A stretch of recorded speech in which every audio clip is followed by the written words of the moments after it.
नमस्कार दोस्तों। 17 मई साल 1498 को वर्तमान के केरल राज्य के कालीकट के तट पर समुद्र के मार्ग से कुछ नाविकों ने अपना कदम रखा। उसके बाद मानो हमारे देश की तकदीर ही बदल गई और उसकी कहानी कुछ अलग ही ढंग से लिखी जाने लगी। दोस्तों, यह वो दिन था जब यूरोपियन समुद्री नाविक एवं खोजकर्ता वास्को डी गामा ने भारत की खोज की थी। सदियों से यहाँ जनपद, मौर्य साम्राज्य, गुप्त साम्राज्य और दिल्ली सल्तनत के राजाओं ने यहाँ राज किया था। तो फिर कोई भारत की खोज 1498 में कैसे कर सकता है। दोस्तों, आपको बता दें, भारत में सदियों से जितने भी आक्रमणकारी जैसे सिकंदर, मंगोल आदि आते थे, तो भारत को पश्चिमी एशिया से जोड़ने वाले मशहूर रास्ते खैबर दगा के रास्ते से आते थे। लेकिन 17 मई 1498 को वास्को डी गामा ने यूरोप से कालीकट पहुंचकर एक नए समुद्री रास्ता ढूंढ निकाला था, जिसे ही वास्तव में भारत की खोज माना जाता है। दोस्तों, आपको बता दें, उस समय भारत अपने कृषि उत्पादों के लिए जाना जाता था। विशेषकर मसालों जैसे काली मिर्च, इलायची,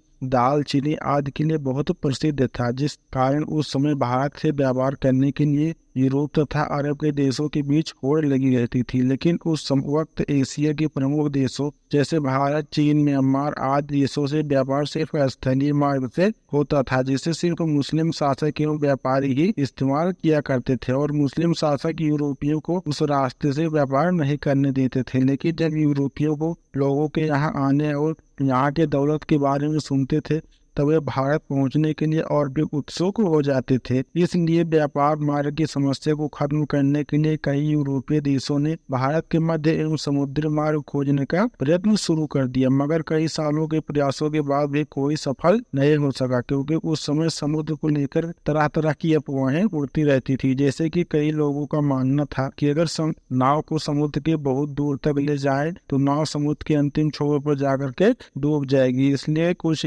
नाविक समुद्र में बहुत लंबा सफर नहीं करते थे। लेकिन फिर 1460 ईस्वी के दशक में पुर्तगाल के सेंस में जन्मे वास्को डी गामा ने भारत का समुद्री मार्ग ढूंढकर यूरोप के सामने भारत का नया दौर शुरू कर दिया और हमेशा के लिए इतिहास के पन्नों में अपना नाम दर्ज करवा लिया। दोस्तों, कैसे शुरू हुआ था भारत को खोजने का इतिहास। दोस्तों, पुर्तगाल के में जन्मे वास्को डी गामा के पिता एस्टीवो भी एक अच्छे समुद्री नाविक थे। वास्को डी गामा का बचपना अपने पिता के साथ एक नाविक माहौल में बीता था। फिर सन 1480 में वास्को डी गामा ने अपने पिता का अनुसरण करते हुए पुर्तगाली नौसेना में वो शामिल हो गई। यहीं पर उन्होंने नौचालन का एक एडवांस तरीका और लंबी समुद्री यात्रा करना सीखा। फिर उस समय पुर्तगाल के राजा हेनरी, जिन्हें हेनरी द नेविगेटर के नाम से भी जाना जाता है, उन्होंने उत्तरी पश्चिमी अफ्रीका में कई फसल समुद्री यात्रा और सफल खोजों का आर्थिक सहायता एवं संरक्षण प्रदान किया था, जिस वजह से बहुत से नाविक नए नए द्वीपों को ढूंढने की कोशिश किया करते थे। जिसके चलते 1487 में पुर्तगाल के प्रसिद्ध खोजकर्ता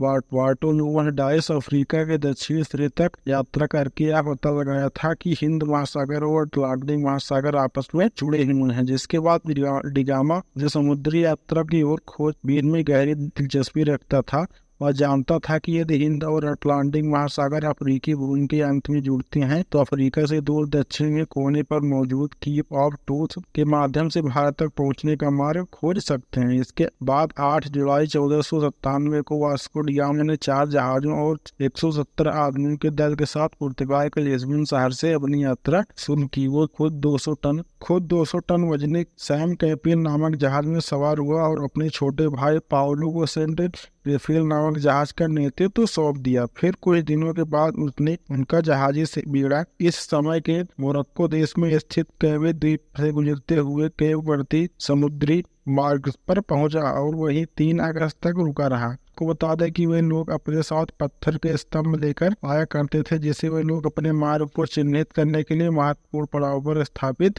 कर दिया करते थे, जिससे उन्हें वापस को रास्ता मालूम हो सके। वास्को डी गामा ने किन्नी की खाड़ी के तेज धाराओं से बचने के लिए अटलांटिक महासागर में लंबा चक्कर लगाया और फिर केप ऑफ कुतुब के दौरे के लिए पूर्व की ओर के मोड़ लिया। यह भारत की खोज में उनकी पहली पूर्ण सफलता थी। फिर 7 नवंबर को उनका बेड़ा आज के दक्षिण अफ्रीका में स्थित सेंट कलाना में पहुंचा। उस समय सेंट कलाना का मौसम बहुत खराब था। वहां बहुत तेज समुद्री हवाएं और लहरें चल रहे थे, जिस वजह से वास्को डी गामा का दल अगले 22 नवंबर तक आगे नहीं बढ़ सकता था। लेकिन कुछ दिनों बाद मौसम अच्छा होने पर यात्रा करना शुरू कर दिया और वे किड ऑफ कुडुक पहुंच गए। वहां पहुंचकर उन्होंने वहां का अच्छे से दौरा किया। दोस्तों आपको बता दें, जब वास्को डी गामा किड ऑफ कुडुक नामक स्थान पर पहुंचे तब उन्होंने महसूस किया कि उनका भारत खोजने का सपना हकीकत में तब्दील हो सकता है। और फिर मार्ग को चिन्हित करने के लिए पहले की भांति वहां एक पत्थर का स्तंभ स्थापित किया और फिर आगे की यात्रा तैयारी करने लगे। कीप ऑफ कुडुक की आगे की यात्रा उन्होंने 8 दिसंबर को शुरू की और क्रिसमस आने तक वे दक्षिण अफ्रीका के नटाल तट पर पहुंच गए और वे कुछ अलग अलग नदियों को बेहतर और बाहर से पार करते हुए डिगामा का बेड़ा धीरे धीरे मोजाम्बिक की ओर पहुंचना शुरू हुआ। इस बीच वे लगभग 1 महीने के लिए कहीं रुकी और जहाजों के मरम्मत का काम किया। 2 मार्च 1498 को वास्को डिगामा का बेड़ा मोजाम्बिक द्वीप पर पहुंच गया। जब डिगामा अपने दल के साथ मोजाम्बिक के धरती पर उतरा और वहां के निवासियों से मिला तब पता चला कि पुर्तगाली मुसलमान उन्हीं की तरह जहाजी नाविक हैं, इसलिए उन लोगों ने उनकी खूब मदद की। डिगामा का मोजाम्बिक पर पड़ाव डालना काफी उपयोगी सिद्ध हुआ। वहां उसे समुद्र के किनारे बंदरगाह पर सोने चांदी तथा मसालों से भरे हुए 4-5 जहाज दिखाई दिए। उसकी मुलाकात ऐसे स्थानीय लोगों से हुई जो कभी कभी भारतीय समुद्री तटों की यात्रा करते थे, जिससे वास्को डी गामा को पूरा विश्वास हो गया था कि वह उचित दिशा की ओर आगे बढ़ रहा था। उसे उस दिशा को समझने में भी मदद मिली जिससे उसे आगे बढ़ना था। फिर 7 अप्रैल 1498 को उनका बेड़ा मुम्बासा में प्रवेश कर गया तथा यात्रा के एक और ठहराव मुम्बासा में मालिंदी ने लफ्ज डाल दिया। मालिंदी में वास्को डी गामा की मुलाकात मंजी मल्ला नामक एक ऐसे गुजराती से हुई जो भारत के दक्षिण पश्चिमी तट के कालीकट जाने का मार्ग जानता था। उस गुजराती के महत्व को देखते हुए डिगामा ने उसे अपने मार्गदर्शक के रूप में अपने बेड़े में ले लिया और अगले 20 दिन तक लगातार हिंदू महासागर में चलने के बाद डिगामा को धीरे धीरे भारत के घाट और पहाड़ दिखने लगे। फिर 17 मई 1498 को भारत के दक्षिण पश्चिम में स्थित कालीकट के बंदरगाह पर पहुंचा। कालीकट में स्थानीय राजनायकों द्वारा वास्को डी गामा का काफी अच्छे से स्वागत किया गया। वह वहां लगभग अगले 3 महीने तक रहा और भारत के बारे में बहुत सारी महत्वपूर्ण जानकारियां इकट्ठा करता रहा।